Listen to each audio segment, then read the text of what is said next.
The following is a Goulash Media production. goulashmedia.net. Remember a simpler time when it was okay to be weird, have fun, and think for yourself? Well, those days are over. The art of conversation itself is dead. Sacrificed on the altar of divide and conquer and disguised as political correctness and spared feelings. I believe that unity can only come from truth, and that the only way to find truth is by exploring and embracing our valuable differences and having civil, open-minded, and uncomfortable discourse. Conspiracies, politics, religion, and all the taboo topics your family just praise you don't bring up around the Thanksgiving dinner table. We are here to literally change the world one uncomfortable conversation at a time. So if you're easily offended, put your big girl panties on and buckle up, Buttercup, because you chose to be here. I'm Dan Smots, you are the power, and this is The System Is Down.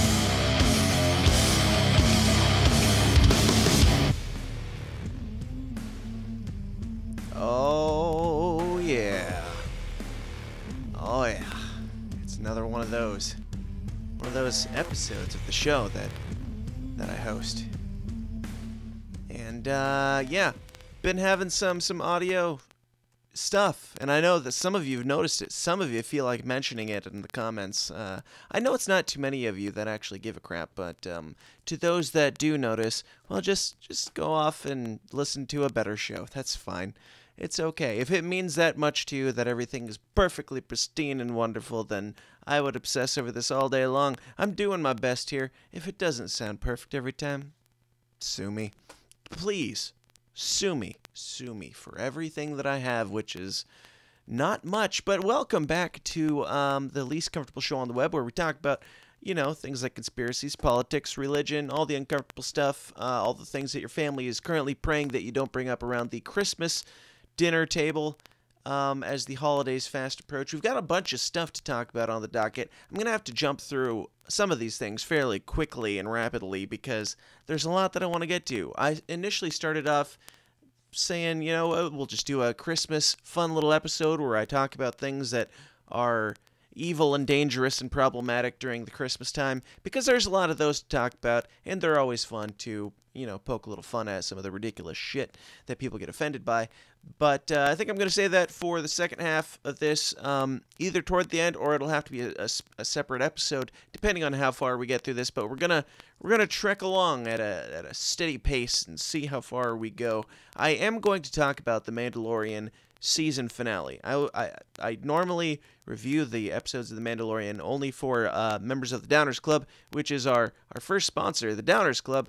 That's where you get bonus episodes of the show, like the Mandalorian recaps and all the Rotten Potatoes movie and TV recaps. I was going to just do it in there, but I just finished it before recording this, so I thought, hey, I'm going to spoil some things. I will give you fair and clear, obvious warning when I'm about to spoil the episode, and I will let you know what to look for to jump ahead to on where to come back after the spoiler. So I'm not here to spoil it for anybody who hasn't seen it yet. I will let you know when I'm going to talk about it, but we're going to talk about it at least a bit here. And if you want to hear, I'm going to go back and recap all the episodes of this season and break them down a little bit further in the Downers Club. If you'd like to join the Downers Club, you can do so by going to patreon.com/The System Is Down, and you can also get these wonderful little doodles and drawings and things that I've been working on. If you haven't heard about it, the Dead Simon stuff is my drawing weird little shit, disturbing doodles. I currently have, these exclusive club member only mugs and shirts and stickers and things, a bunch of new things in the Patreon that you can sign up for and get at the different levels. So definitely check those out. But I'm also doing, for Christmas, I decided I wanted to give you guys a little something special from me to you personally. And I was like, what can I do personally? And I thought, hey, my creepy little doodles, whether you guys want them or not, if you are in the Downers Club, you're going to get one. And I don't mean just a print. I mean, I'm going to actually sketch out original and completely unique, one-of-a-kind drawings and send them to you This is the type of thing we're talking about here. I'm about 6 in. We've got, I think, 30 members in the Downers Club right now. Everybody who joins the Downers Club before the end of the year, before January 1st, is going to get a free one of these, even if you sign up at the $1 level. And this type of thing goes for much more pricey if you actually go to deadsimon.com and order it there. So, $1 or more is all I'm asking, and I will send you one of these as a thank you for trying it out, for coming in and seeing what's up. And if you are, jumping in at the $15 level, I think it's the $15 level or higher. You'll have to double check. It's all in the Patreon, but I believe it's at the $15 level or higher. You will get a new one of these sent out to you, mailed to you, handmade from me to you with love, and sent to you quarterly every 3 months. So yeah, if you want to get in on the ground floor of this new fun idea that I'm working on, every single one of these are signed. They are, I don't know if you can see it, but it's got phase 1, number 1, and phase 1, number 3, because I don't know how to count, or I don't know how to stack them nicely. But yeah, just some weird little fun handmade drawings, and you will be the only person to have one of these original things that I'm going to be doing. So check that out. $1 or more will get you in there. We'll get you that for joining at the before the end of the year. And then I will do them quarterly after that for the $15 or more level. So now is the time. If you're thinking about trying it out, if you come in, you don't like what you see, then you can peace out. It's no contractual obligations, no hidden fees or agendas here. Just consider supporting. You are a producer of the show. Everybody who joins gets into exclusive access in the Downers Club, exclusive Facebook groups and the Discord and stuff like that. Where we just hang out and have a good time, chat, and share the bonus stuff. And you guys get a lot of behind-the-scenes stuff, and you are my producers. You have more say in what actually happens on this show. So check that out. Once again, that's patreon.com/thesystemisdown, and get your hand-sketched sketches. If you don't like the sketches, if they're too unsettling of little doodles, then by all means, don't join. Or at least don't give me your address. Also, if you're in the Patreon already and your address you haven't submitted that, go put your address in there to make sure that you get your Christmas gift from me to you with love. Okay, our other sponsors are Brave Botanicals. Brave Botanicals has kratom. They have CBD. They have colloidal silver. They have a bunch of stuff, but their main thing currently is kratom. You can try their kratom for absolutely free at freeounceofkratom.com. Promo code TSID to get 5% off any of their products, all their products, your entire order, anytime. And, enter that promo code also to let them know that we're the reason why you're there. And make sure you select our name as where you heard about it. Because kratom is great, and I would highly recommend it if you have any problems, especially with, brain fog and stuff this time of year. Like with the holidays, and especially with COVID. Hey, I had COVID. We'll talk about that here in a second, too. But the brain fog from COVID, the brain fog from just everything that's going on in the world, kratom really helps me kind of laser focus in.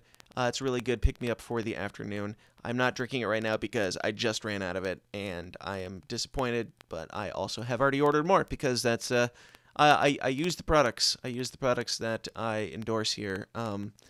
So check them out. Again, that's freeounceofkratom.com. Enter the promo code TSID. We also have End the Two-Party System right there. endthetwopartysystem.org. Check them out. They are a 501c4. They are a non-for-profit organization that is looking to encourage education in the ranked choice voting and the different options outside of just the Republican-Democrat two-party duopoly system that we currently are functioning under. So anybody who's down for that, go check them out. I think I could be wrong about this, but I have a bunch of people hitting me up about this new film that's going around. It's called Let's Party, I believe.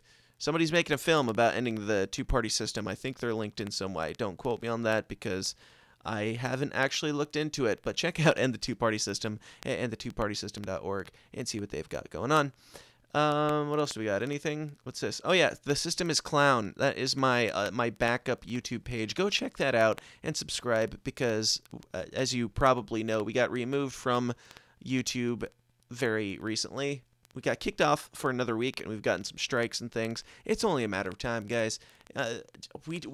It's not because I'm trying to be offensive here. It's because the truth is offensive to liars. It's because these people, you can think that I'm a crazy conspiracy guy all you want, but the things that I've seen, the things that they have done to directly censor my content, which if you're here, you probably don't think it's that offensive. They're directly censoring it. I have the receipts. I'll show you at some point, but they're taking my stuff down actively. They're blocking my stuff. Facebook is doing it as well. If you don't support that, support this show directly, because I shouldn't have to make backup channels. I shouldn't have to make the System is Clown YouTube channel because my main channel, I had a conversation with my brother 3 years ago about a conspiracy theory, quote unquote, that has been proven almost entirely true. That should not be a concern, but in the age of liars, truth becomes dangerous and offensive, and they literally will call you a bully if you speak out against elitist pedophiles. Anyway, so check out The System is Clown. It's really just a backup channel in case my main channel gets taken down again. I set that up to start dumping stuff on there as well. I'm trying to diversify. I'm trying to spread out. It would be great if we could just focus on tsidpod.com. If you guys can go there, that would be the most helpful, because that's not going to come down unless, my hosting service doesn't like what I have to say, which isn't that big of a threat at the moment. So check out tsidpod.com too. Anyway, let's get into what you're here for. Let's get into the news and everything. First up, we've got, and again, we're going to go through some of these pretty quickly because they don't all necessarily warrant a big, long discussion, but I would love to rant about this one for a long amount of time. Nicolas Cage to explore history of swear words for new Netflix series. Premiering January 8th, the 6-episode program will dig into the origins of those words right there. Those ones, which I'm going to scroll away from, so that this doesn't get stricken immediately just for having those, because that's the type of censorship that we get to deal with these days. You can't even say words that everybody just accepts as generally common vernacular. You just can't say it. 2020 is a year of true versatility for Nicolas Cage, the veteran actor who has already been booked to portray the now legendary Joe Exotic. I don't even know why I'm reading this. You get the point. You understand from the title what that is. If I'm going to go through these things, if I'm going to force myself to keep going, then I have to force myself to keep going. It's obvious what this is, and I'm stoked about it. I'm here for it, and I thoroughly will enjoy the crap out of it if it is as hilarious as it sounds like it's going to be, just based off of the idea. But I wanted to share that with you guys because I thought it was funny, and I just closed a thing that I didn't mean to. I'm so sorry. Crap. Hold up. Okay. Now I can pull that back up. Tom MacDonald released a song today. On the day that I am recording this, Tom MacDonald released the song "Greatest" or "Best Rapper Ever," I believe it's called. Shit, where's my recently closed? Yeah. Oh, I just had the song up to show you guys, and so I would remember the name of it, to be quite honest. So I don't really need that slide, but. Tom MacDonald released a new song today. I hear it is in response somewhat to Eminem's new album that apparently just dropped. I don't know what day. I completely missed it until this Tom MacDonald song came out. That's how you know. Tom MacDonald is our boy, our guy. If you haven't heard my interview with Tom, we did it probably about 6 months back now. You can check it out. It's called interview, Tom MacDonald, whatever. The system is down. You can find it. But Tom MacDonald's awesome. I love his stuff. This song went to new heights and new depths for me. I thought it was pretty brilliantly made. The video is incredible, and all of his videos are made by his girlfriend, Nova Rockefeller.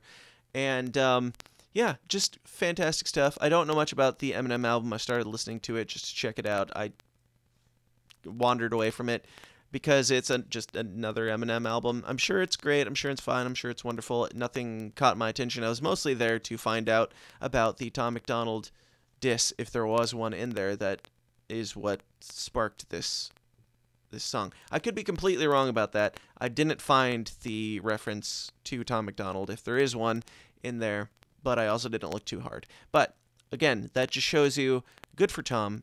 He's getting boosted up there. He's getting the credibility that he deserves for being just open and honest and true to himself. Because I heard about Eminem's new album from Tom MacDonald's new single. That was in response to that. So, cool. That kind of makes me happy.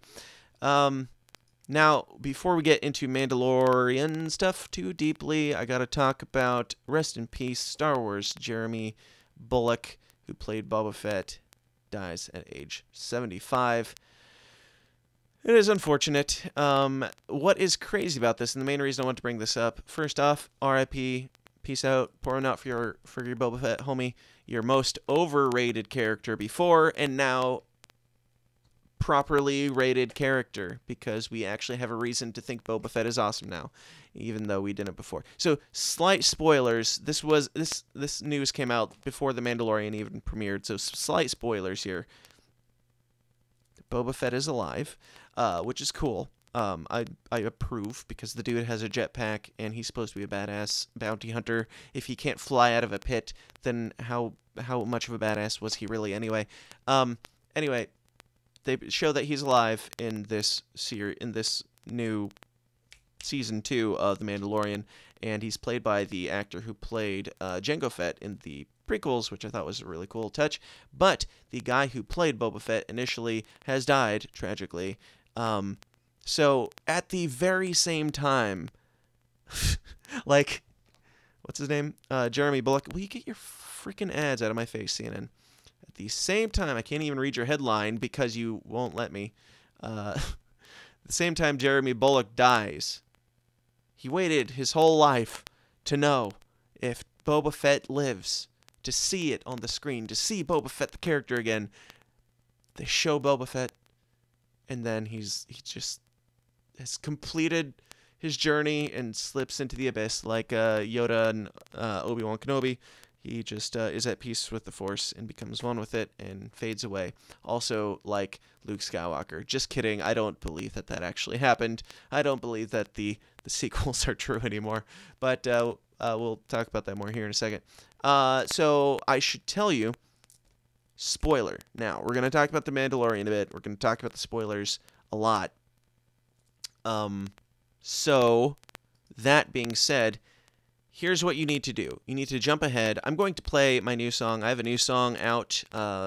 Yes, I do music. I haven't done music almost at all since I started this podcast, but I used to do music quite frequently, and I did like rap stuff solo, and I did rock metal-y stuff in bands and things like that. You can find them all. I don't know. You can find them, I'm sure. The Dawn Retreat is the band. Smots is my rap moniker, but you can find them all. They're still out there, and I've got like 5 or 6 others floating around if you find them. But I used to do music a lot. I've been wanting to do more of that and get back into that a little bit, and I thought, what better way to do so than by recording a Christmas song that is about COVID and the lockdowns this Christmas and all the craziness going on with that.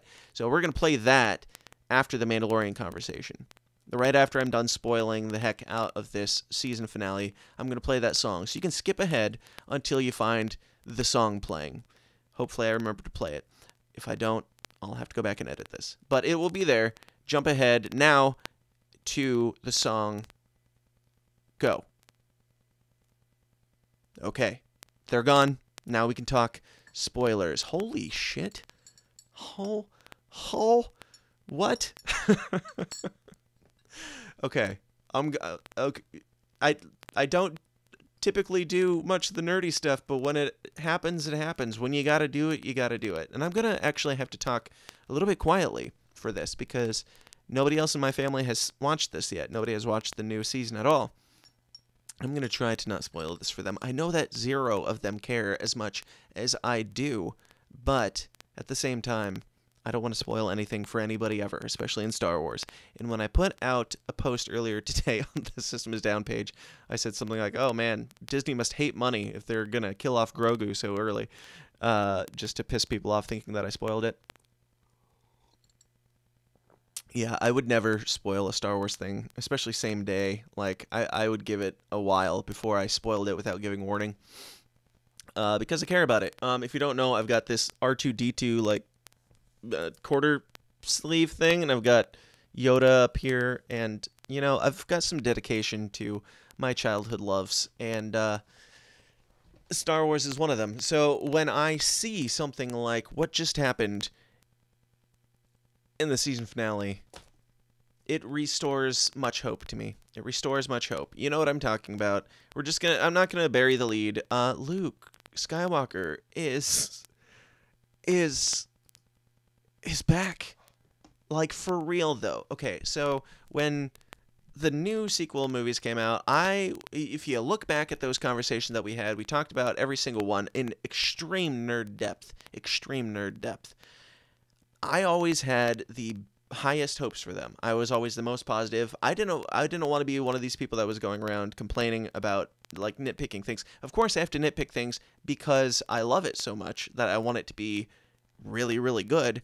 However, every single time I was like, man, that was still a really good thing. Even The Last Jedi, I've said, I think that it's a good movie. It's not a good Star Wars movie. It did not continue the Star Wars experience the way it was supposed to, or the way it should have. I'm not gonna get off on this big side tangent, but just know I tried to love the sequels. I did. I really, really did. And until I watched this episode, I didn't realize how bad those sequels really are. Like, so you get a bunch of the really angry nerds on YouTube that complain and say, oh, well, Luke Skywalker was just neutered. They castrated the man, and he was, like, they made all the men out to be these weak, fragile little whatevers. And I was just like, yeah, okay, whatever. Sure. There weren't that many strong male characters. Okay, I'll give you that. But when you watch it happen the way it is meant to be, you realize that they were actually right. Because making Luke Skywalker into a crotchety, whiny old man, before, like, and not showing him at all as a badass was so disrespectful to not just the character, but every person that loved Star Wars, that grew up loving Star Wars, black, white, gay, straight, doesn't matter what your preferences, what your box categories are. If you loved Star Wars, you loved Luke Skywalker, from whiny little farmer to badass at the end of Return of the Jedi, and then he goes away, and then we finally get more Star Wars, and he's still gone, and we don't have him, and then when we finally get him, he's there for a second as an angry, bitter old man, and then he dies, and then he's brought back as a Force ghost a little bit. Like, the guy that the whole thing was about initially. I mean, you could make the argument it was all about Anakin, but what Star Wars is built on is not about Anakin. It is about Luke Skywalker. He was the main protagonist in the initial Star Wars concept. And to take that, the prequels, obviously, you couldn't have Luke Skywalker because it was before he was born. So we went through all that just wanting more Luke Skywalker, and then we finally get more Luke Skywalker, and it sucks. And then for them to do it like this, and to do it so bravely, so boldly, to just be like, here's this guy, here's this person who is a male figure, who is also a badass, that you grew up with, who was a beloved hero, a role model for many. Here he is again.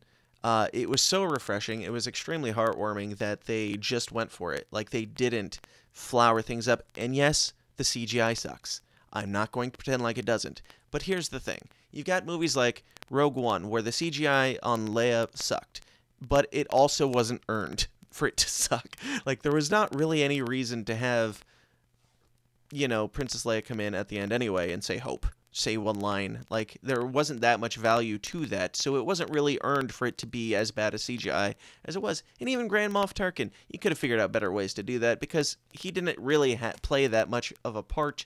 Like, he wasn't that integral of a character, really. You could have figured out, I mean, there was the other bad guy that took his place anyway, or whatever, so it doesn't really matter.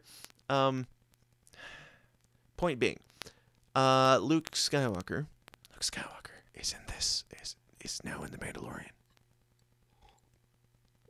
And he's bad CGI. He's really bad CGI. But it doesn't matter because you're just stoked to have seen him do... And it's also the same as the end of Rogue One with the Darth Vader hallway scene that felt shoehorned in there, that they admittedly tacked on because they were afraid that the ending wouldn't be strong enough. In this, it feels like it wasn't tacked on to make it stronger. It feels like it makes sense for this to happen and for this to be an amazing cliffhanger that sets up this huge amount of possibilities and world expansion, because now we know Luke Skywalker played a part in raising Grogu in the Force and training him to be a Jedi, and that is phenomenal. Dave Filoni and Jon Favreau, thank you so much. I am moving for us to elect... Oh, and I'm sorry for this screen share, because apparently if I have Disney Plus open, it's not going to let you see... It's not going to let you see The Mandalorian anyway. I was just going to show some images from it. I wasn't going to play it for you. Calm down, Disney. It's fine. Anyway, yeah, it was really cool. It was very respectful to the fan base. It was what the fan base wanted. It was showing the old stuff without being pandery. It was giving you enough of the old stuff to feel like you're in the same universe as the old movies, and to pay homage to what created this entire thing. It felt like it had a purpose for being there. Like this show is not about Luke Skywalker. This show is not even really about Grogu yet. We don't really know anything about him. We didn't know his name up until a couple episodes ago. But now it shows the value that this show was, because now the Mandalorian is this massive character. He's not just this side guy who goes on quests. And have you noticed that The Mandalorian is the most libertarian show ever? It should be called Bartering in Space. Like, that's all the show is. Every single episode is, hey, I need to go to this place. And somebody's like, you can go to that place and I'll help you get there, but first you got to do this for me. Oh, no, I don't think so. Yes, okay. Then they do it. Then it's over. Then the next one is the same thing again. But I only knock those I love, unless I don't love things that I knock. And I could be proven completely false, because there's plenty of things I knock that I don't love. Anyway, point being, there is a lot of the same thing. There is a lot of potential for this show to have not that much actual value, and that was my main concern with this show, is that it's going to be like Rogue One, where it's like, oh, there's these characters that we're going to set up, and they don't really play that big of a part in the expansion of the universe. Sure, they helped take down the Shield, but if that didn't exist, and when that didn't exist, it was fine, and it didn't change that much, really. It explained something it answered a question that nobody was asking. That's the way I would put it. But this set up characters. You grew to love these characters, and the reveal of the Baby Yoda or Grogu in the very first episode, like, that was bold that they would present that giant thing right at the beginning, and then have that play through all of season 1, which was admittedly not nearly as good. Like, clearly they didn't know exactly what direction they were going to take in season 1. Season 2, man, they just hammered the entire thing straight through. Like, everything was, here's some characters that you know and love to make this universe feel like it's a part of the Star Wars universe. And now, like I was saying, Din Djarin, or whatever his name is, the Mandalorian, he's not just some bounty hunter. He's not even just some bounty hunter that happened to come across a species that is the same as Yoda. He is the bounty hunter that saved the life of, probably, we're going to find out, some crazy... I mean, it can only get insane from here.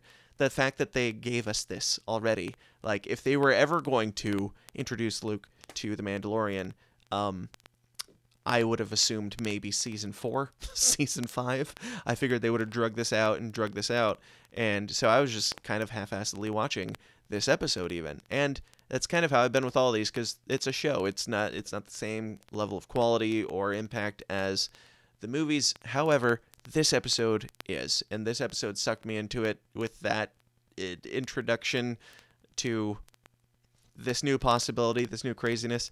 That pulled me in a way that I have not experienced since probably The Force Awakens. because that was, when it was still fresh and new again. This whole season has refreshened my love and my passion 100,000%. And then the ending after the credits, hopefully you got there, and this isn't a spoil for you. If you haven't watched the credits, jump ahead, or watch the after credits scene. If you missed that, jump ahead now to the song, because I'm going to talk about it. So after the credits, what's his name? Bib Fortuna, I believe is his name. The guy with the dick head in Jabba's palace. Creepy looking guy. Yeah, we go back to freaking Jabba's palace. And it's insane. And you see him, he's like old and fat. I don't know. I'm guessing no, they couldn't have gotten the same actor. Maybe? I don't know. No matter. Yeah, Boba Fett goes back to where he finally, I don't know. It doesn't really explain why it took him this long to go back and settle the score there, but I'm so happy that they did, because it was so bold to put these things in there, these dark, gritty things that just make you go, yes, that is exactly what should happen for this. Like, there's not even a better way of explaining it. There's just the level of understanding that the people have put into making this show, the love and care that they have put into making it. You can tell that this show is made by people who loved Star Wars. And I'm not totally convinced that J.J. Abrams loves Star Wars as much as he pretended to in the beginning. Because how do you end the series? Do you end the saga on such a flop if you actually loved Star Wars? I'm not a giant filmmaker, I'm not a Hollywood producer or anything. I'm not saying I have all the answers, but I still feel like I could have made a better movie than The Rise of Skywalker. That's the one. Anyway, you can just tell the level of care that is put into this is head and shoulders above it, with a fraction of the budget. I'm assuming. I don't know. There's a decent budget. If you guys know who Chris Spangle is of We Are Libertarians, he posted something that was like, bad CGI aside, man, that ending, or something like that. He was vague about it. He didn't spoil it, but so I saw that before I watched it, and then while I was watching it, I was like, so is he talking about the not great CGI of the Dark Troopers, or whatever they're called, the droid robot trooper things? I assumed it was that, because for some reason, they kept going to that. That was a weird thing. Like, this wasn't an amazing episode leading up to that. It was good. There was nothing wrong with it, but it seemed like a lot of time was spent just showing these menacing, shadow, dark, whatever trooper things, because they cut to that a lot, and I didn't think the CGI was particularly amazing on those, but it was certainly passable, much more passable. When you see it, you know what he's talking about. Obviously, there's no question.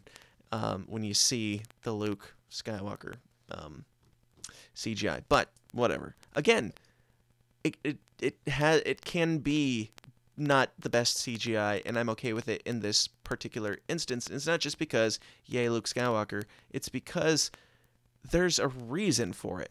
There's a reason for him to be there. We see Luke Skywalker came in contact with Grogu, and for that to happen so early in the season is incredible. But yeah, the CGI, it's like, because a bunch of people are saying bring in Sebastian Stan, because there's a bunch of people showing that they look very similar. I would say potentially they could do that in the future, but for this, most likely he's not going to play a huge part in the show itself. So I would bet that they only do. I don't know how much longer the Mandalorian show goes.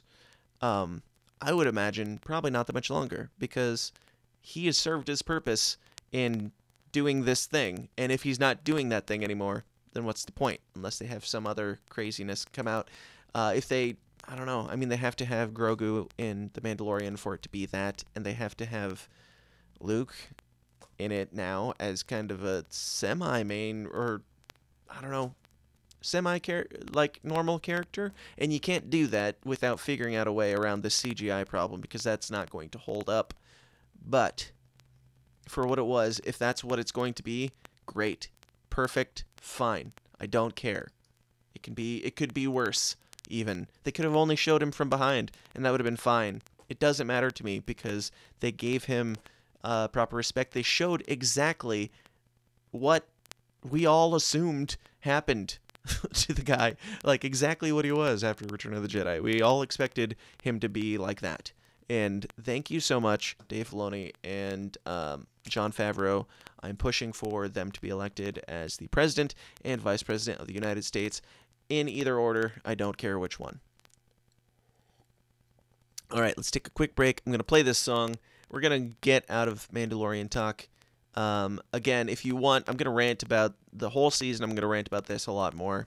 Probably repeat a bunch of stuff, but we're going to dig a lot deeper.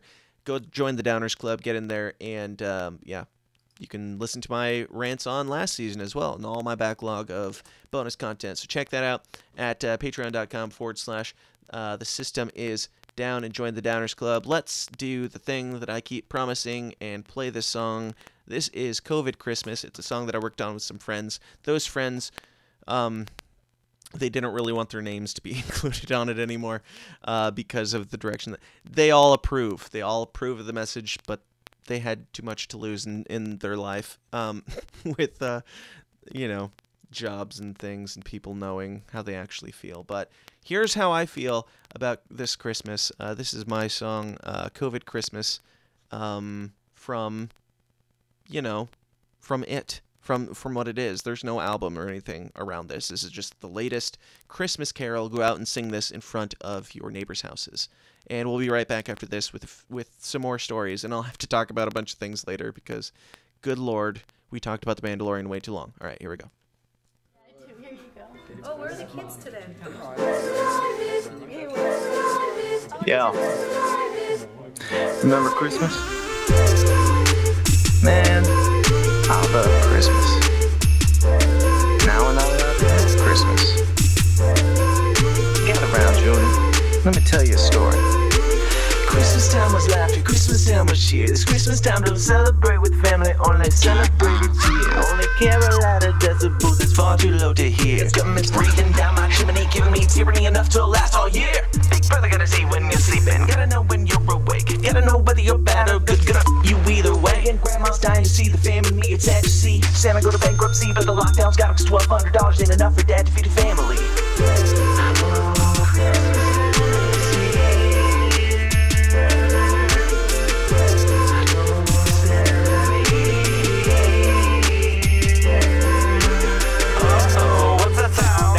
What's coming down the chimney? Is that even possible? Highly improbable. It's illogical, Captain. Imagine my surprise when I opened the box and I looked inside. Ooh, a new vaccine full of Mr. Clean from the Shadow Regime. Make all our dreams come true. As long as you submit to the government. Which one is that? Who gives a shit? Just get in line to bend over a bit. Open your mouth and close your eyes. Mr. Gates gonna give you a big surprise. It's a COVID Christmas, how dare you ask? Stand 6 feet apart and wear your mask.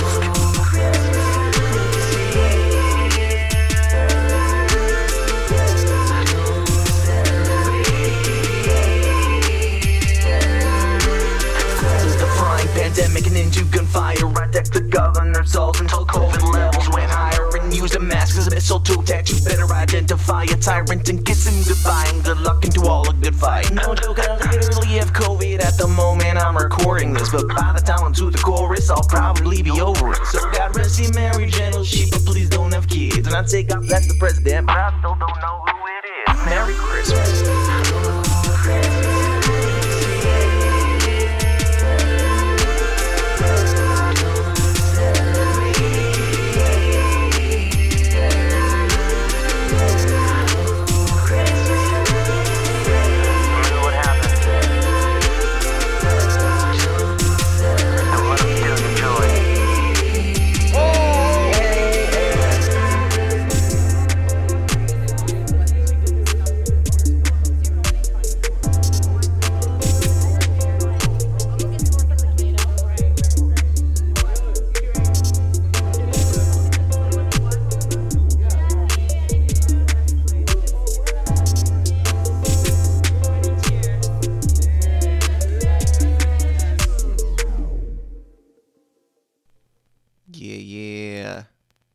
Yeah. So, I rap and stuff. That's a thing, apparently. Yeah, I actually started out musically as just doing rock type stuff, and I always had in like this. I was a young kid, like probably 13, and I was like, anybody can rap, whatever. It's just talking fast over a beat, and the beats are usually boring too. How hard could it be? And then I started doing it and realized how hard it can be when you're trying to talk 1,000 words a minute and hold somebody's attention, like especially doing live performances, hold somebody's attention when you don't have a band backing you up necessarily. Man, it's tough, and I grew to have a giant respect for rappers a lot more, and especially in the lyrical department. If I'm the type of rapper who cares about lyrical content and that you're actually saying something and not just mumbling the most catchy melodies. Maybe I'm old-fashioned like that, but I like if I'm gonna listen to somebody say something, I usually prefer if they're saying something. Okay, let's. So that's that. And I had COVID. I had COVID. Kayla got tested positive. I had it. I don't know if I still have it. Whatever. Not really, I guess. I am past the amount of time that if I had gotten tested, from the point that I knew that I had it, the point that Kayla was tested positive, and I knew for certain that I had it, I have gone the amount of time that if I had gotten tested, it would be fine for me to move on. So I'm going to assume things are fine and move on, mostly because I feel mostly fine. I mean, I wasn't peak physical condition to begin with, so I don't feel like running a marathon, but I didn't before. But I don't feel like dying any more than I did before either, which is strange. I expected it to go a different route. I expected to drop dead in the street as soon as I lost my sense of smell. But I did lose my sense of smell off and on, like a little bit lately. Like it comes and goes. It's like there's a burning sensation here.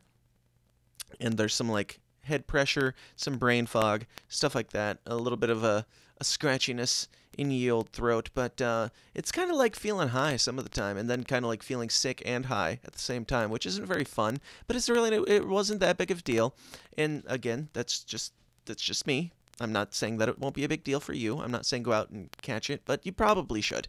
You probably should, and you'd probably be better off catching it than you would be going out and getting a vaccine for it that has not been tested or proven to be effective at doing anything other than contorting your face and killing you faster. But that's I'm not a doctor. I'm not what people would refer to as a medical doctor. The doctor in my name, Dr. Smots, is a completely fabricated one. So don't take my word for it. I'm not encouraging your death. I'm just saying I'm mostly encouraging you to calm down and stop being so scared and stop buying and taking the bait and buying into the divisive bullshit that they want you to eat up and be hooked by that is destroying our country. Is that so much to ask? I'm mostly encouraging people to defy lockdowns that are unconstitutional, defy things that are wrong, defy things that are destroying lives, that are causing depression, that are causing suicide, that are causing, like it said in the song, some kids aren't Santa. I guess he got shut down in the lockdown, because my dad got $1,200 stimulus check 9 months ago to help him get through a 2-week flattening of a curve that has still not gone away. And, I guess Santa couldn't afford presents this year because we can barely eat because of the government trying to protect us. Because when the government tries to protect you, people die. So, whenever your government seems concerned about you, that's when you should probably be scared, because your government doesn't love you in any way outside of what you can do for them. All right. Let's move on. Speaking of your government not loving you, except for, and I did not plan this transition, but speaking of your government not loving you outside of what you can do for them, this comes from Newsweek.com, so it's legit. Black Lives Matter won the election, but they don't see Biden as a savior. Surprise, surprise, they don't care. 2020 saw Black Lives Matter protests spread across the world after a white Minneapolis police officer kneeled on George Floyd's neck for almost 8 minutes. Yes. Fueled by the fury over police. I like how they say he died after that happened, not he died because of that happening. I don't know why we still don't have proof definitively either way of it being of his death being caused by that or not. Maybe we do, and I just haven't kept up on it. But fueled by the fury, blah, blah, blah. Killings of Breonna Taylor, and compounded by the fact that black people are disproportionately dying of COVID-19. It's a very racist, very, very racist bug that we've got this year. Saw the U.S. grapple with its legacy of slavery and the racial inequality, and continues to this day. Okay, where's the interesting stuff? Where's the quotes? Looking for the quotes, people. An important first step towards showing our power is growing, and that safe, strong, and healthy black communities are our future. I missed something here. An important, yeah. Shit, this is going poorly. Her point is underscored by Cori Bush's historic win in Missouri. Bush, who got into politics after protesting the 2014 police shooting, Michael. We don't need to know about all the things we already know about. Okay, I think we have a better one here.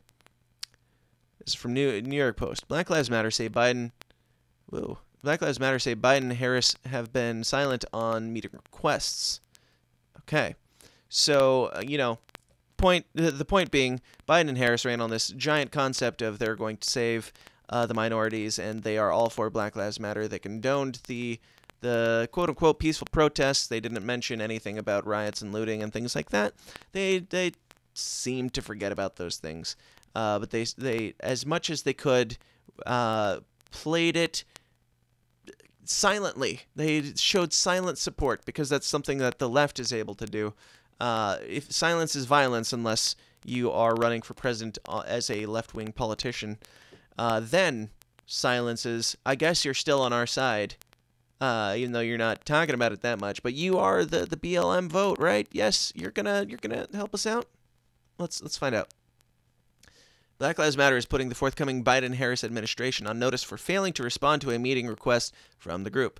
They're not even talking to them. The activists say they were also excluded from a Tuesday meeting between the president and vice president-elect Louisiana Rep. Cedric Richmond and several civil rights groups. Quote. On the night of the Biden-Harris victory, BLM sent a letter requesting a meeting, the movement wrote Wednesday on its Instagram. The post includes a graphic stating, "It has been 32 days since we've requested a meeting with Joe Biden and Kamala Harris. We have heard no response." 32 days. Now, I'm not saying that Biden and Harris have to respond to these people. Any people of any color. I don't mean you people. I mean the people that we're referring to in talk. Whatever, you get it. I'm not saying that Biden and Harris have to, but if you want to be taken as a credible, honest person, like, you've got enough problems as it is convincing people that you're not lying pieces of garbage that you are. If you're gonna try and prove it, at least take a phone call. You know, you can, that means they care they don't not care. They are scared to own up to the things that they said that they were going to actually address. That's the real problem here. It's not that they're too busy. They're too busy to take a phone call. It's not that they're, not caring or anything. It's that they're scared. It's because they made requests, and they know that there are some requests by certain groups that they don't want to have to say no to, but they can't say yes to. So they have to ignore it and pretend like it's not happening. Black life cannot wait, the group said. Creating thriving conditions for black communities in the 21st century cannot be put on pause.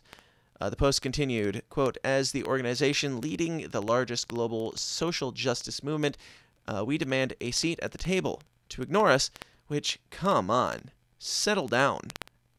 Demanding is all you've done so far. You might want to try a new approach, because see what's going to happen?" I mean, I don't know. I don't know where I land on this, because you were promised a thing, and of course you're not going to get it because you voted for a politician who was lying the whole time. Surprise, surprise. However, demanding that you get a seat at the table is, What do you mean by that? Who's we? Are you meaning you in particular because you feel like you've done something personally? You demand a seat at the table? Because you didn't get elected either, just like Kamala Harris didn't get elected to president. Hail Lord Kamala, praise be. To ignore us and the 64,000 of you who have signed our petition is to ignore our generation's most pressing demands for transformative justice. Joe Biden, Kamala Harris, we are waiting. Good. Good. Let the whole thing eat itself alive.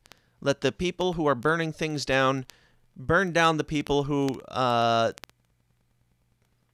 at least, I'm not saying stole an election. Let's put it this way. Let's take Trump out of this equation. Here's some reasons why I think these are terrible people. It has nothing to do with Trump, because I don't like Trump either. So, we've got, the 94 crime bill with Joe Biden. Pushing for racial segregation, pushing for busing, saying, he didn't want his kids growing up in a racial jungle, saying now recently, you ain't black if you have to think about who you're going to vote for between Trump and Biden. Not the least racist person ever, not the most, but not the least. I would say he's got more racist gaffes than Trump probably does at this point.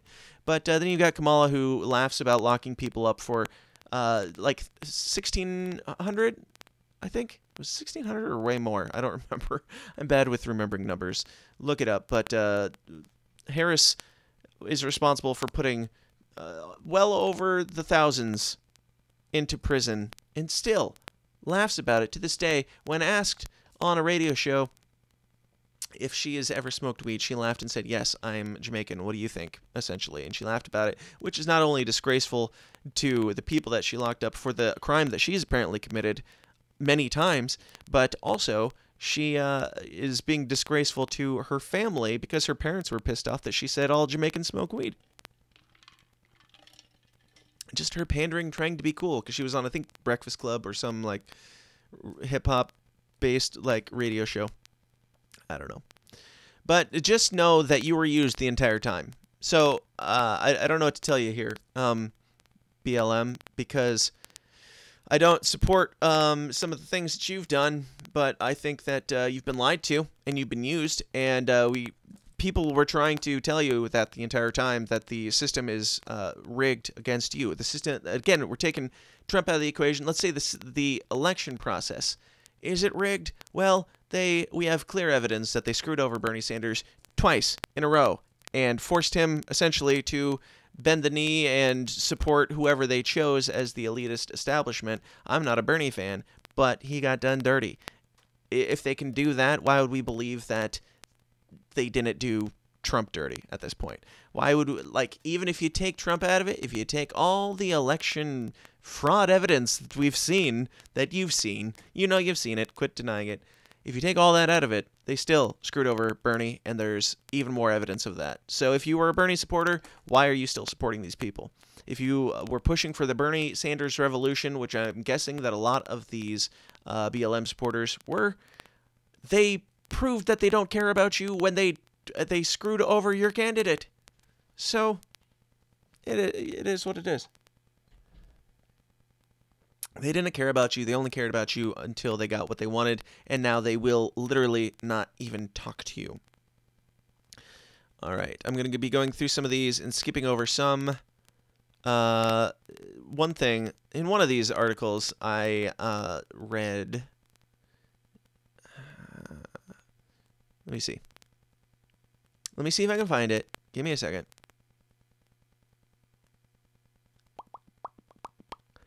Yeah, I don't know. I don't remember what I was looking for, and I can't read and scroll and think. I don't view Biden as a savior, but I do view him as an organizing target that allows for us to negotiate terms of what it means to be here and to co-create this country with each other. It was in one of these quotes. This election has always seen as one step in our long fight for liberation. Wow, that was a poorly typed out sentence. The African American community stood up for. Okay, I don't know.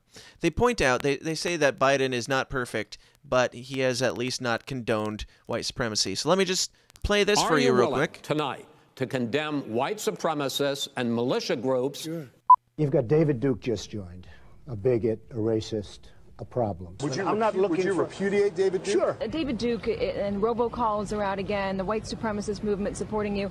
Do you have any words for that? Well, I disavow. David Duke endorsed me? Okay. All right. I disavow. Okay? When we looked at it and looked at the question, I disavowed David Duke. So I've disavowed David Duke all weekend long on Facebook, on Twitter, and there's 5 minutes David of this. Duke is a bad person who I disavowed on numerous occasions.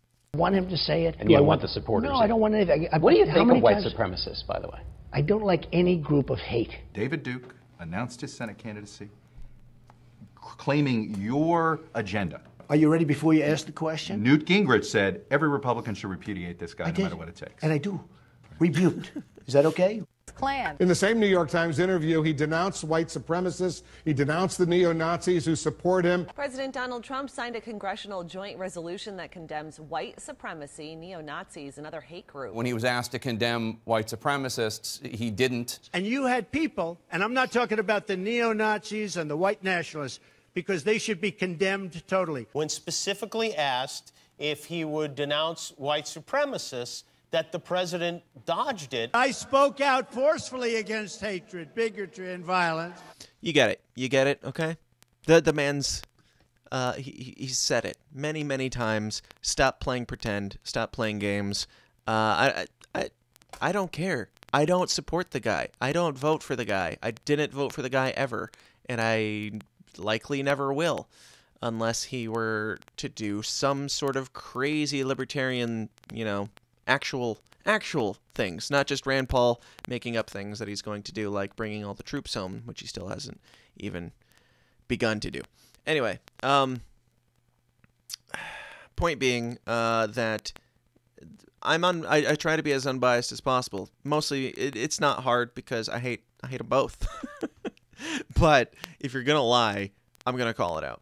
And they're still lying. They're still saying, well, Donald Trump never condemned white supremacy. I don't know what you want. I literally don't know what you want. You want 4.5 minutes of Donald Trump condemning white supremacy, or do you just want to keep believing your lies? Because if you want to just keep believing your lies, I'm done with you. I don't know what to tell you. We've got Biden who's saying, I don't know. You could probably find some gaffes of Trump that sound racist from the past. That's potential. There's certainly some potential there. He has said something stupid, but we've got actual actions from Joe Biden and Kamala Harris that have directly affected the black community in catastrophically negative ways. Biden was all for and is all for the war on drugs. Man, I don't care if you're like a Republican and you don't know how you're feeling about the war on drugs. Look at it this way: the drugs still sold regularly, and we've got black markets where people make tons and tons of money because the people that want the drugs are going to get the drugs. They're going to find a way, and it's going to be a dangerous way. It's going to be in a way where you don't necessarily know what you're getting in your product. It is not the government's right to tell you what you can and can't put in or do with your body unless you don't think that you can handle your body. Like you think that if drugs were illegal, you would have to do drugs and then your life would go down the toilet. No, you're smart. You can make decisions for yourself, and you don't need the government holding your hand in making those. So if drugs were illegal, we want to have black market violence. We want to have black market anything. We want to have any reason to. I mean, maybe there would be people trying to undercut what is definitely going to be, or what would definitely be, overtaxed drugs and things like that.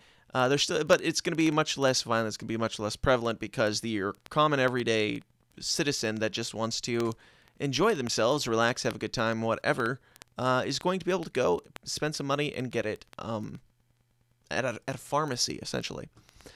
So I don't remember why it was even talking about that. Oh, the war on drugs, it's pretty damn racist. And that's a conversation for another day that I don't have time to get into because we haven't even started to talk about what I want to talk about, and we're at an hour. I don't know, man. I don't know what you want from me, but I think we're going to have to do the Christmas stuff later. And I will have just teased it completely. Maybe I'll have to do one at the beginning of next week. Yeah.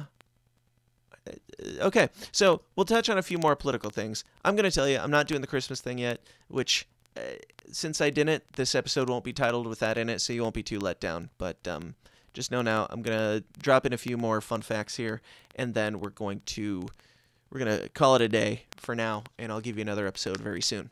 Sound good? All right. I like it. Let me see. What are some quick ones? I told you all not to text me. Okay.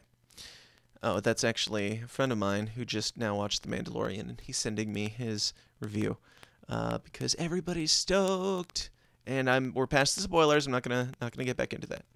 Let's see. Quick fun ones here. Merriam-Webster to revise racism definition after woman's campaign. They're changing the definition of racism now because people kept saying, it's not really racism because I don't know. People try to say there's no reverse. They made up reverse racism, then they said there is no reverse racism because you can't be racist against white people. You can't be racist. It's not racism if it's against a non-minority. And then, of course, the response to that is, well, look at the definition of racism. It says nothing about whether it's a minority. It was all about judging people based on their skin color and deeming them lesser, which is a thing that happens to black people and to white people. And as some controversial libertarians have recently pointed out on their shows as well, names might end with Smith, I don't know, it made a great point of, it's, maybe it wasn't even on his show recently. I don't know. I've listened to a few things of his lately, some old stuff, so I could be wrong. But the point that he was making about, saying that there's more accepted racism against white people now is a really interesting point to make. And it is clearly a fact because you have shows and books. You have the book White Fragility that is literally about why whites are lesser than others. So if that can't be defined as racist, if that was reversed in any way, we wouldn't be having this conversation at all, and we shouldn't because it's stupid and it's racist. So yes, it is more widely accepted that racism against whites is okay than any other, because if there was Black Fragility, the book, how well do you think that would go over? Okay. In a blow to arguments that end with, well, this is the dictionary definition of racism, the dictionary definition of racism is being revised. So if your argument doesn't work, what we're saying is we will literally change the meaning of words. We did that unofficially. Now you've said it so many times, we'll just make it so. Because that's how facts work. That's how definitions work. That's how language works. That's how all these social constructs work. We'll just say it enough times that it'll be true. The current definition in Merriam-Webster reads a belief that race is primary determinant of human traits and capacities, and that racial differences produce an inherent superiority of a particular race. I think that's the old definition, right? So what's the new definition? We'll read. Editors have conceded that the entry has not been rewritten in decades. Quote, this entry has not been revised in decades. Wow, thank you. Thank you. What is this? TheGuardian.com. Thank you for that stellar journalism. Merriam-Webster editor-at-large Peter Sokolowski told the Times adding the new definition would be an improvement of the wording.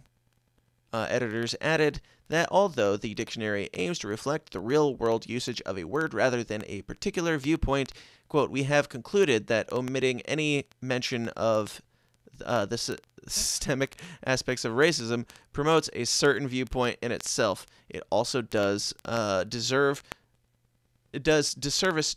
to readers of all races. So you're saying that because you don't, they're saying that we're trying to avoid this being a political thing. But they're also saying not putting in these things that are political constructs, that are very divisive political constructs, that I'm not saying they exist or they don't exist, of systemic racism. I'm not saying it doesn't exist, but some people say it does, some people say it doesn't. There's a conversation to be had there. Absolutely there is. And I would say that there's enough gray area in that idea and in the way that we're using these words that it shouldn't be a part of the definition. It can be a conversation totally of its own. That doesn't mean you have to change the definition of racism. This is going to get real sticky, folks. Like, this is going to get real hairy because you're going to have this real long, in-depth definition that makes it real specific as to what you're trying to say here. Otherwise, we're going to start canceling Merriam-Webster as well. That's that. Whatever. What else we got here? Changing definition of words is fun and seems like a childish way to make sure that you are correct in your argument. Now, I am for if we come up with like new ideas and concepts and stuff, if we all agree on them, sure, fine, whatever. But we are literally talking about two sides of a political ideology with the what's it called? Critical race theory garbage, teaching people things like white fragility, racist ideas.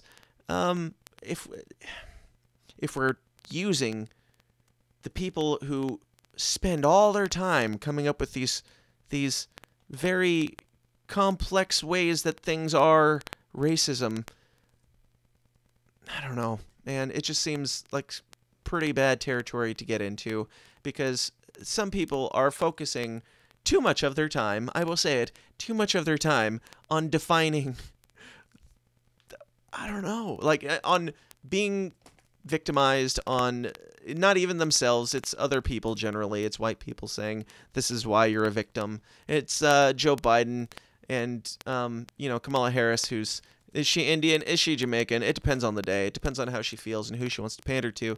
But people using these things as political devices to convince certain people that they are that they need to be protected, that it is that it's the evil Republicans and anybody who's not a liberal, lefty liberal, that it's their fault. That it's their fault. Those evil capitalists, it is their fault that you are not successful. There are things in our society that we can do to uplift communities of minorities and make sure they are getting a fair shake and not being left behind. I support that 100,000%. Totally. But changing definitions in order to, I don't know what, like, can't we come up with new words for new things? Like, we've come up with, why does systemic racism have to be included in the definition of racism at all? Shouldn't that be a entry of its own? And then we could even include in that entry, some people interpret it this way, some people think it's this way. I don't know. I just think that this gets confusing, and it's not going to go well. It's not going to go well. And it shouldn't have to. It shouldn't have to happen. Like, we should be able to have this conversation without moving goalposts. That is my opinion. I think we all should be able to agree that Martin Luther King Jr. was correct when he said we should be judging people by the content of their character and not the color of their skin. Plain and simple. Why is this so hard of a concept that we need to come up with schooling and education for people to know what racism is? I don't know. I'm not gonna go on any further. We're gonna move on to something else because it makes me sad. It makes me sad the way so many people are being manipulated and brainwashed into division right now. That's what this is. The majority of people are not racists, and we're talking about equating like dating preferences to racism. And if that is the case, like, do you want to force somebody who's not as attracted to your ethnicity? Do you want the government to force them to date you? And it's like racism if they don't want to date. Like, it's so weird, and it's so racist.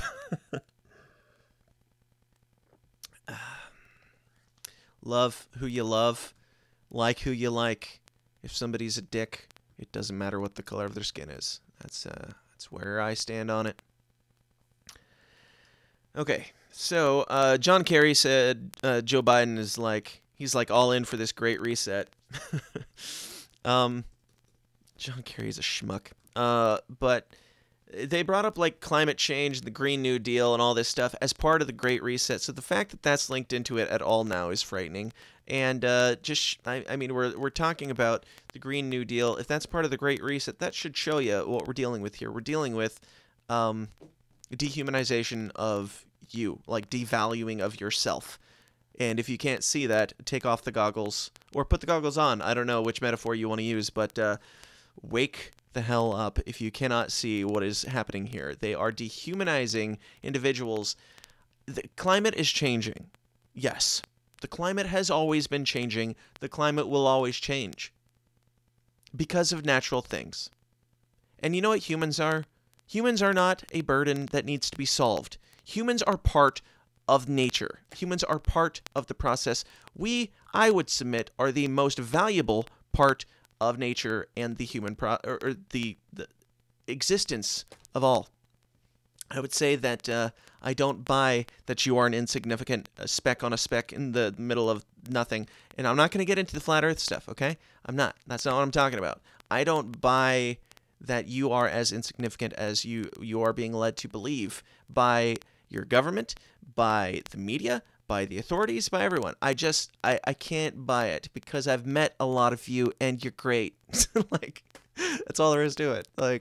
There's a reason why our community does so well. It's because you are proving that we can have these conversations, we can be uncomfortable, we can talk about crazy, outlandish things from flat earth to Black Lives Matter to just being open and honest about truth and trying to figure out what is true.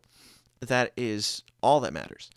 It's relating to each other and understanding our own value and helping uplift each other and working together. Sure, I might sound like a crazy commie for saying, hey, work together with your fellow man, but I don't think that's too hard to understand. Anarchist. These are anarchist views. These are no government, anti-communist, no government views, because we don't need the government to tell us how to live our lives, or who we should love, or who we should take care of, or what kind of people we should associate with, what kind of people we shouldn't associate with. We should be able to just be.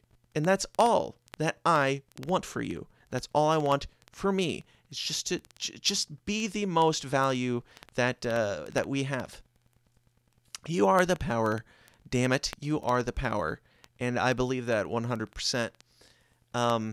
And I would encourage you to go out, continue to have these conversations with people in your day-to-day life as things fall apart, as things get more divisive. All you can do is smile through the tears, smile through the pain, take off your mask, let people see your joy, and let people see what they're missing in going with the divisive system. There's a lot to be said. There's a lot to be dug into. We're going to keep doing it. We're going to keep digging. But I got to go. I got to go, man. It's getting late. I think CNN's going to die. I think the media's going to die. I think that the late-night comedians, the leftists, they're going to go away real fast, or they're going to have to find a new source of something to make fun of. Are they going to really talk about Biden? Are they going to start making fun of him yet? Because Trump's going away, okay? I'm not convinced that it's 100% legit that he's going away, but he's going away as far as the presidency goes. I've accepted it, and I don't believe that it's true. But it doesn't matter. What matters is they've gotten their way. You've gotten your way, people, and now you get to deal with that. He's not even in the White House yet, but, you've got Black Lives Matter who are already saying, yeah, this isn't going to go the way we thought it was going to go. It's becoming more and more clear that, like I said the entire time, I never wavered on this. Check the tapes. I didn't support Donald Trump, didn't want Trump to be president, and thought Joe Biden would care even less. And I still think that's the case. And I think that we're going to have our first female president very soon. First female president of color. And she will not have been elected, and she will be awful. And it has nothing to do with her gender or her color. But she was put in place by an old white man, so I guess thank the patriarchy that you got put there because you weren't qualified for the job, and it's not good. I want a female president. I would love to have a female president. I would love to have a female president of color, but Kamala Harris is a monster, and she was not elected to her position. And when she is president very soon, she will be bad and illegitimate on several levels. So CNN will die because they'll have nothing left to talk about unless they actually do start reporting on actual news and stop, just focusing 100% on Trump. They will go away, and most of the media will suffer drastically because Trump brought them numbers. Their hatred and vitriol and division, that their attempt to destroy this country will destroy themselves, and they deserve it, every bit of it.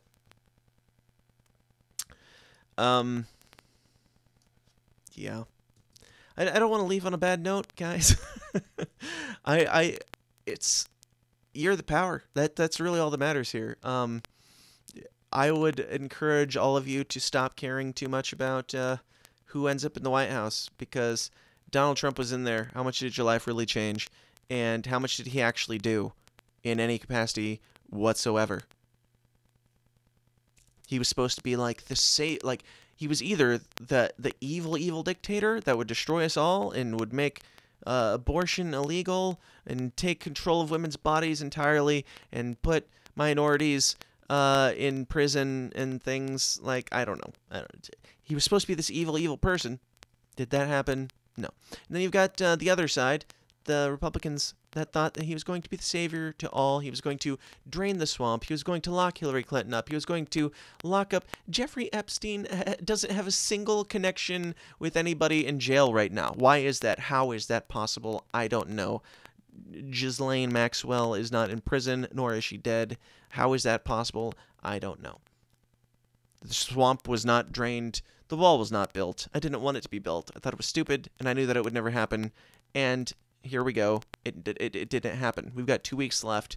I'm not holding my breath.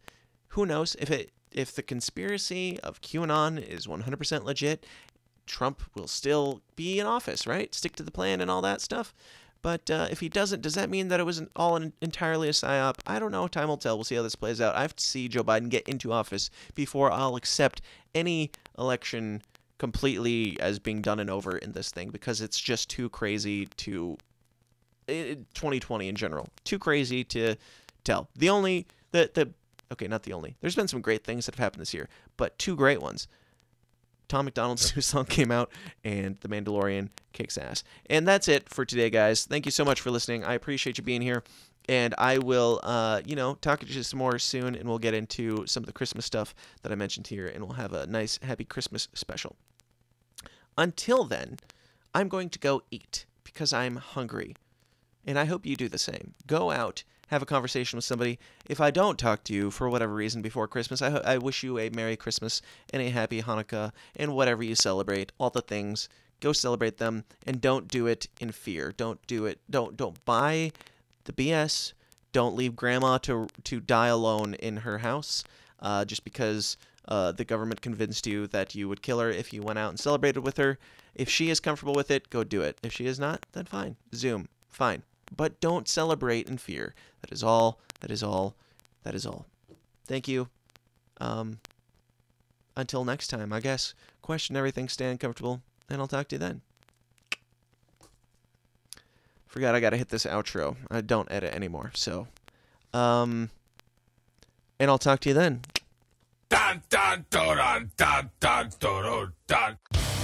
Hey guys, thanks for watching. Be sure to like and subscribe on your way out and help us change the world one uncomfortable conversation at a time.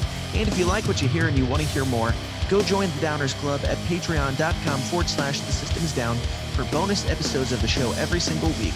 Until next time, please continue to question everything, stand comfortable, and I'll talk to you then. Thanks.